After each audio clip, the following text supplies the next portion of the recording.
ನಮಸ್ಕಾರ ಸ್ನೇಹಿತರೆ, ನಾನು ಡಾಕ್ಟರ್ ಸುದೀಪ್ ಅಂತ. ನಮ್ಮ ಚಾನಲಲ್ಲಿ ಆರೋಗ್ಯದ ಬಗ್ಗೆ, ರೋಗದ ಲಕ್ಷಣಗಳ ಬಗ್ಗೆ, ಮನೆಮದ್ದುಗಳ ಬಗ್ಗೆ ಮತ್ತು ಮಾನವನ ಸರ್ವಾಂಗೀಣ ಬೆಳವಣಿಗೆಗಳ ಬಗ್ಗೆ ನಾನು ವೀಡಿಯೋ ಮಾಡಿ ಹಾಕ್ತಾ ಇರ್ತೀನಿ ಸ್ನೇಹಿತರೆ.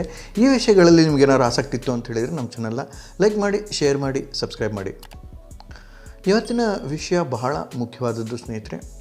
ಯಾಕೆ ಅಂತ ಹೇಳಿದರೆ, ನಾವು ದಿನನಿತ್ಯದಲ್ಲಿ ಬಳಸತಕ್ಕಂತಹ ನೀರನ್ನು ನಾವು ಹೇಗೆ ಸೇವಿಸ್ತೀವಿ ಅನ್ನೋದು ಬಹಳ ಮುಖ್ಯವಾಗುತ್ತೆ ಸ್ನೇಹಿತರೆ.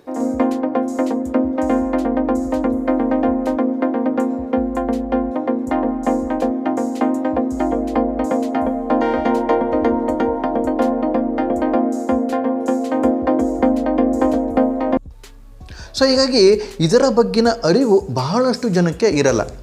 ಸೊ ಅದರಿಂದ ಏನಾಗುತ್ತೆ ಅಂತ ಹೇಳಿದರೆ, ನಮ್ಮ ಆರೋಗ್ಯದಲ್ಲಿ ವ್ಯತ್ಯಾಸಗಳು ಕಂಡುಬಂದು ರೋಗಗ್ರಸ್ತ ಸ್ಥಿತಿ ಉಂಟಾಗುವುದು ಸರ್ವೇಸಾಮಾನ್ಯ ಸ್ನೇಹಿತರೆ. ಸೊ ಹೀಗಾಗಿ ನಾವು ನೀರನ್ನು ಹೇಗೆ ಕುಡಿಬೇಕು, ನೀರು ಕುಡಿಯುವ ನಿಯಮಗಳ ಬಗ್ಗೆ ನಾನು ಒಂದು ವಿಡಿಯೋ ಮಾಡಿದ್ದೆ 1 ವರ್ಷದ ಹಿಂದೆ. ಸೊ ಹೀಗಾಗಿ ಆ 1 ವರ್ಷದ ಹಿಂದಿನ ಒಂದು ವಿಡಿಯೋ ನಾನು ನೋಡಿದೆ. ಹಾಗಾಗಿ ಈ ಒಂದು ವಿಡಿಯೋ ಮಾಡಲಿಕ್ಕೆ ನನಗೆ ಒಂದು ಪ್ರೇರಣೆ ಸಿಕ್ತು ಸ್ನೇಹಿತರೆ. ಸೊ ನೀರು ಕುಡಿಯುವ ನಿಯಮಗಳು ಸಾಮಾನ್ಯವಾಗಿ ಎಲ್ಲರಿಗೂ ಗೊತ್ತಿರಲ್ಲ ಮತ್ತು ನೀರನ್ನು ಯಾವಾಗ ಬೇಕಾವಾಗ ಕುಡಿತಾ ಇರ್ತಾರೆ. ಸೊ ಈ ಒಂದು ಕಾರಣದಿಂದ ಅವರಿಗೆ ಮಲಬದ್ಧತೆ ಪ್ರಶ್ನೆ ಬರುತ್ತೆ ಮತ್ತು ಜಠರದ ರೋಗಗಳು ಬರುತ್ತೆ ಮತ್ತು ಹಲವಾರು ರೋಗಗಳಿಗೆ ಕಾರಣವಾಗುವುದು ತಪ್ಪು ಪದ್ಧತಿಯಿಂದ ನೀರನ್ನು ಕುಡಿಯುವುದು ಅನ್ನೋದನ್ನ ನಾನು ನಿಮಗೆ ತಿಳಿಸ್ತಾ ಇದ್ದೀನಿ ಸ್ನೇಹಿತರೆ. ಸೊ ಹೀಗಾಗಿ ನೀರನ್ನು ಸರಿಯಾಗಿ ಕುಡಿಯುವ ಪದ್ಧತಿ ಏನು ಅಂತ ನೀವು ಕೇಳ್ಬೋದು. ಸೊ ಇದಕ್ಕೆ ಒಂದು 2ರಿಂದ 3 ನಿಯಮಗಳನ್ನ ಪಾಲಿಸಬೇಕಾಗುತ್ತೆ ಸ್ನೇಹಿತರೆ. ಏನು ಅಂತ ಹೇಳಿದರೆ, ಮೊದಲನೇದಾಗಿ ನೀರನ್ನು ಕುಡಿಯುವಾಗ ನೀವು ಒಂದಿಷ್ಟು ಬೆಚ್ಚನ ನೀರನ್ನು ಕುಡಿದ್ರೆ ಅದು ಆರೋಗ್ಯಕ್ಕೆ ಬಹಳಷ್ಟು ಒಳ್ಳೆಯದು. ಲ್ಯೂಕ್ ವಾರ್ಮ್ ವಾಟರ್ ಅಂತಲೂ ನಾವು ಹೇಳ್ತೀವಿ. ಸೊ ಲ್ಯೂಕ್ ವಾರ್ಮ್ ವಾಟರ್ನ ಹೇಗೆ ಕುಡಿಯೋದು ಅನ್ನೋದು ಒಂದು ದೊಡ್ಡ ಪ್ರಶ್ನೆ. ಯಾಕೆ ಅಂತ ಹೇಳಿದರೆ, ನೀರನ್ನು ಎಲ್ಲರೂ ಹೀಗೆ ಎತ್ತರಿಸಿ ಕುಡಿತಾ ಇರ್ತಾರೆ, ನಾನು ಸರ್ವೇಸಾಮಾನ್ಯವಾಗಿ ನೋಡ್ತಾ ಇರ್ತೀನಿ. ಸೊ ಅದು ಆ ಪದ್ಧತಿ, ನೀರು ಕುಡಿಯುವ ಆ ಪದ್ಧತಿ ಏನಿದೆಯಲ್ಲ, ಅದು ಪೂರ್ತಿಯಾಗಿ ಅವೈಜ್ಞಾನಿಕ ಅಂತ ನಾನು ನಿಮಗೆ ತಿಳಿಸ್ತಾ ಇದ್ದೀನಿ ಸ್ನೇಹಿತರೆ. ಸೊ ಹೀಗಾಗಿ ನೀರನ್ನು ಎತ್ತಿ ಘಟ ಹೊಟ್ಟೆಗೆ ಇಳಿಸುವ ಒಂದು ಪದ್ಧತಿ ಬಹಳಷ್ಟು ಅವೈಜ್ಞಾನಿಕ ಮತ್ತು ಆರೋಗ್ಯವನ್ನು ಹಾನಿ ಮಾಡ್ತಕ್ಕಂಥ ಒಂದು ಪದ್ಧತಿ ಅಂತ ನಾನು ನಿಮಗೆ ತಿಳಿಸ್ತಾ ಇದ್ದೀನಿ ಸ್ನೇಹಿತರೆ.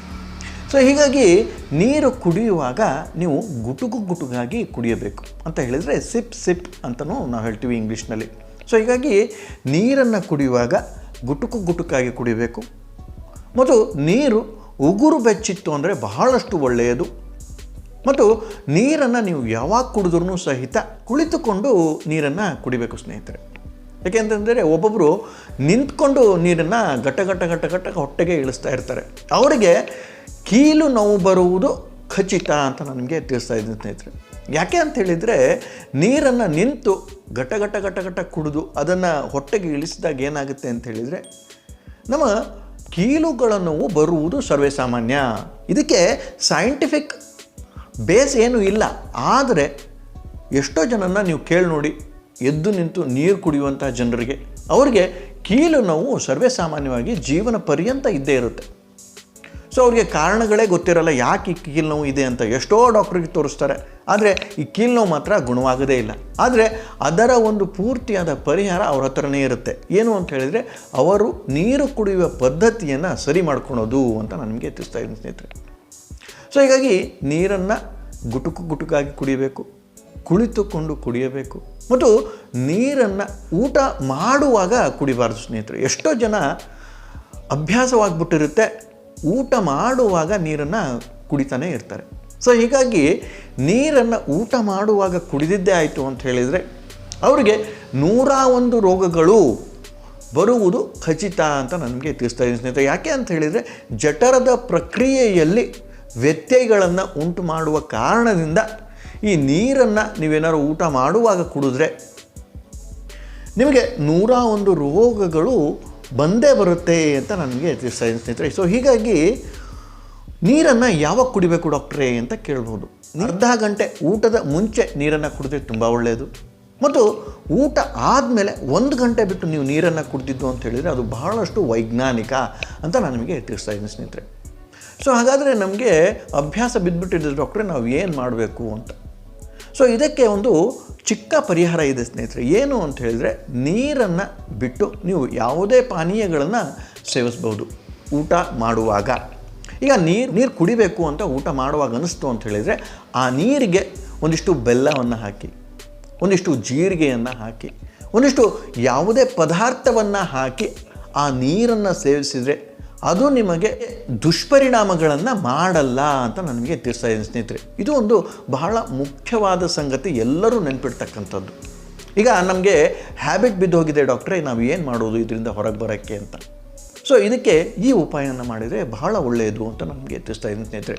ಯಾವುದೇ ತರಹದ ಒಂದು ತಿನ್ನುವ ಅಂಶಗಳನ್ನು, ಯಾವುದೇ ತರಹದ ನಿಮ್ಮ ದಿನಬಳಕೆಯ ವಸ್ತುಗಳನ್ನು ನೀರಿನಲ್ಲಿ ಹಾಕಿ, ಹಾಲು ಹಾಕಿ, ಮಜ್ಜಿಗೆ ಹಾಕಿ, ಮೊಸರು ಹಾಕಿ, ಯಾವುದೇ ಒಂದು ಪದಾರ್ಥವನ್ನು ನೀರಿಗೆ ಹಾಕಿ ನೀವು ಸೇವಿಸಿದ್ದೇ ಆಯಿತು ಅಂತ ಹೇಳಿದರೆ ಅದು ನೀರಾಗಲ್ಲ, ಅದು ಆಹಾರವಾಗುತ್ತೆ. ಸೊ ಹೀಗಾಗಿ ನೀರನ್ನು ಬಿಟ್ಟು ನೀವು ಬೇರೆ ಯಾವುದೇ ಪಾನೀಯವನ್ನು ತೊಗೊಂಡ್ರೂ ಸಹಿತ ನಮ್ಮ ದೇಹದ ಮೇಲೆ ದುಷ್ಪರಿಣಾಮ ಬೀರಲ್ಲ ಅಂತ ನನಗೆ ತಿಳಿಸ್ತಾ ಇದ್ದೀನಿ ಸ್ನೇಹಿತರೆ. ಸೊ ಹೀಗಾಗಿ ನೀರನ್ನು ಊಟ ಮಾಡುವ ಮುಂಚೆ, ಊಟ ಮಾಡುವಾಗ ಮತ್ತು ಊಟ ಮಾಡಿದ ತಕ್ಷಣ ನೀರನ್ನು ಕುಡಿಯಬಾರದು. ಇದು ಬಹಳ ಮುಖ್ಯವಾದ ನಿಯಮ ಸ್ನೇಹಿತರೆ. ಸೊ ಇನ್ನೂ ಒಂದು ಬಹಳ ಮುಖ್ಯವಾದ ನಿಯಮ ನೀರು ಸೇವಿಸೋದು ಅಂತ ಹೇಳಿದರೆ, ಬೆಳಗ್ಗೆ ಎದ್ದ ತಕ್ಷಣ, ಅಂದರೆ ಬೆಳಗ್ಗೆ ನೀವು ಎದ್ದ ತಕ್ಷಣ ಉಷಾಪಾನವನ್ನು ಮಾಡುವುದು ಬಹಳ ಶ್ರೇಷ್ಠ ಮತ್ತು ಬಹಳ ಆರೋಗ್ಯಯುತ. ಯಾಕೆ ಅಂತ ಹೇಳಿದರೆ, ನೀವು ಉಷಾಪಾನವನ್ನು ಮಾಡಿದ್ದೇ ಆಯಿತು ಅಂತ ಹೇಳಿದರೆ ಮಲಬದ್ಧತೆಯ ಪ್ರಶ್ನೆ ಪೂರ್ತಿಯಾಗಿ ನಿರ್ಮೂಲನವಾಗಿ ನಿಮಗೆ ಪೂರ್ತಿಯಾದ ಆರೋಗ್ಯ ತಂದುಕೊಡುತ್ತೆ ಅಂತ ನಾನು ನಿಮಗೆ ತಿಳಿಸ್ತಾ ಇದ್ದೀನಿ ಸ್ನೇಹಿತರೆ. ಸೊ ಹೀಗಾಗಿ ನೀರನ್ನು ಕುಡಿಯುವುದು ಹೇಗೆ, ನೀರನ್ನು ವೈಜ್ಞಾನಿಕವಾಗಿ ನಾವು ಸೇವಿಸಿದ್ದೇ ಆಯಿತು ಅಂತ ಹೇಳಿದರೆ ನಮಗೆ ಆರೋಗ್ಯ ಈ ನೀರು ತಂದುಕೊಡುತ್ತೆ ಅಂತ ನಾನು ನಿಮಗೆ ತಿಳಿಸ್ತಾ ಇದ್ದೀನಿ ಸ್ನೇಹಿತರೆ. ಇದಿಷ್ಟು ಮಾಹಿತಿ ಈ ನೀರನ್ನು ಹೇಗೆ ಕುಡಿಯುವ ಬಗ್ಗೆ. ಈ ಒಂದು ಮಾಹಿತಿ ನಿಮಗೇನಾದ್ರು ಲೈಕ್ ಆಯಿತು ಅಂತ ಹೇಳಿದರೆ ಈ ಒಂದು ವಿಡಿಯೋನ ನಿಮ್ಮ ಸ್ನೇಹಿತರಿಗೆ, ಬಂಧು ಬಾಂಧವರಿಗೆ, ಪ್ರೀತಿ ಪಾತ್ರರಿಗೆ ಎಲ್ಲರಿಗೂ ಕಳಿಸಿ. ಯಾಕಂತ ಹೇಳಿದರೆ ಸಾಮಾನ್ಯವಾದ ಒಂದು ಅರಿವು ಈ ನೀರಿನ ಬಗ್ಗೆ, ನೀರನ್ನು ಹೇಗೆ ಸೇವಿಸೋದ್ರ ಬಗ್ಗೆ ಇತ್ತು ಅಂತ ಹೇಳಿದರೆ ಬಹಳಷ್ಟು ರೋಗಗಳಿಂದ ಹೊರಗಿರಬಹುದು ಮತ್ತು ನಮ್ಮ ಆರೋಗ್ಯವನ್ನು ಸರಿಯಾಗಿ ಕಾಪಾಡಿಕೊಳ್ಬಹುದು ಅನ್ನೋದು ನನ್ನ ಒಂದು ಅನಿಸಿಕೆ ಸ್ನೇಹಿತರೆ. ಸೊ ಹೀಗಾಗಿ ಈ ಒಂದು ವಿಡಿಯೋನ ಎಲ್ಲರಿಗೂ ಕಳಿಸಿ. ಈ ಒಂದು ವಿಡಿಯೋ ನಿಮ್ಗೆ ಏನಾದ್ರು ಲೈಕ್ ಆಯಿತು ಅಂತ ಹೇಳಿದರೆ ನಮ್ಮ ಚಾನಲ್ ಲೈಕ್ ಮಾಡಿ, ಶೇರ್ ಮಾಡಿ, ಸಬ್ಸ್ಕ್ರೈಬ್ ಮಾಡಿ ಅಂತ ಹೇಳ್ತಾ ಈ ಎರಡು ಮಾತುಗಳನ್ನ ಮುಗಿಸ್ತೀನಿ ಸ್ನೇಹಿತರೆ. ನಮಸ್ಕಾರ, ಧನ್ಯವಾದಗಳು.